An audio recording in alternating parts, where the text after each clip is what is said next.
বাংলার ঐতিহ্য আর গ্রামীণ অর্থনীতির অন্যতম ভিত্তি সোনালী আঁশ পাট। বর্ষা মৌসুমে গাইবান্ধার বিস্তীর্ণ মাঠ জুড়ে এখন দুলছে সেই সোনালী স্বপ্ন।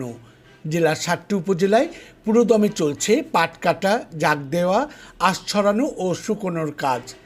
ভালো ফলন এবং ন্যায্য মূল্যের প্রত্যাশায় ব্যস্ত সময় পার করছেন হাজারো কৃষক।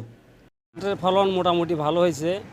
যেখানে আগে মনে করেন যে বৈরী আবহাওয়ার কারণে পাটের ফলন কম হচ্ছিলো, এবারকার মোটামুটি পাটের জমিতেও ফলন বেশি হয়েছে, প্লাস দানা বেশি ভালো হওয়ার কারণে পাটের উৎপাদনটা বেশি হয়েছে। আমরা কৃষক মানুষ, পাট আবাদ করে মোটামুটি আমরা খুব আয় আছি। এবারকার পাটের বাজার মোটামুটি ভালো পাইছি, গতবারের চেয়ে বাজার ভালো। আবার সামনের দিনে আমরা পাট আবাদ করব। এবছর গাইবান্ধার পাট চাষের লক্ষ্যমাত্রা ছিল 14,275 হেক্টর জমিতে।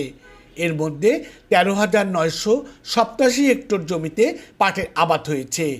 প্রতি হেক্টরে গড় ফলন হয়েছে 1.75 মেট্রিক টন। গাইবান্ধা জেলায় মাঠে এখন একই চিত্র। এবার আবহাওয়া অনুকূলে থাকায় পাটের ভালো ফলন হয়েছে। বিগত বছরের তুলনায় এবছর বাজারে পাটের দাম ভালো। গাইবান্ধা কৃষি সম্প্রসারণ অধিদপ্তরের অতিরিক্ত উপপরিচালক রোস্তম আলী বলেন, গাইবান্ধা জেলায় এবছর পাটের আবাদ হয়েছে 14,275 হেক্টর এবং অলরেডি আমরা কর্তন করেছি 13,623 হেক্টর।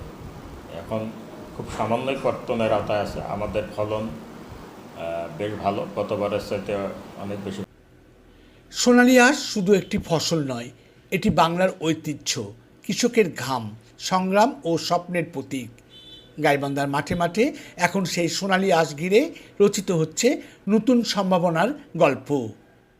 আসাদুজ্জামান মামুন, গাইবান্ধা জেলা সংবাদদাতা, বাংলাদেশ বেতার, রংপুর।